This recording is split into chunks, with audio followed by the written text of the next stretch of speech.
Are you experiencing gray hair? Gray hairs can appear before the midlife crisis in both men and women. However, for women, many are hesitant to keep their original hair color. While some view white hair as a result of experience, others attribute it to daily stress. Nevertheless, did you know that there is a natural solution to color your hair? This natural dye helps to conceal gray strands while providing vital nutrients for hair health.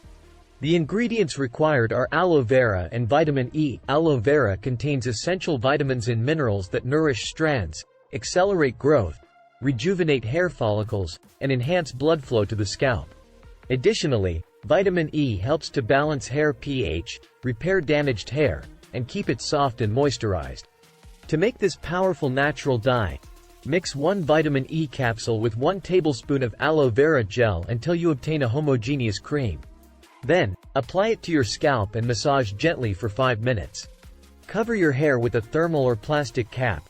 If you don't have one, a plastic bag will suffice, and leave the mixture on your hair overnight.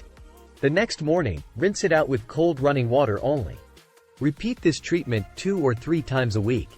Did you enjoy learning how to make aloe vera dye with vitamin E to color your hair at home? If you already knew about this, let me know in the comments, and don't forget to like the video. Share this video with someone who might need it. Wishing you good health.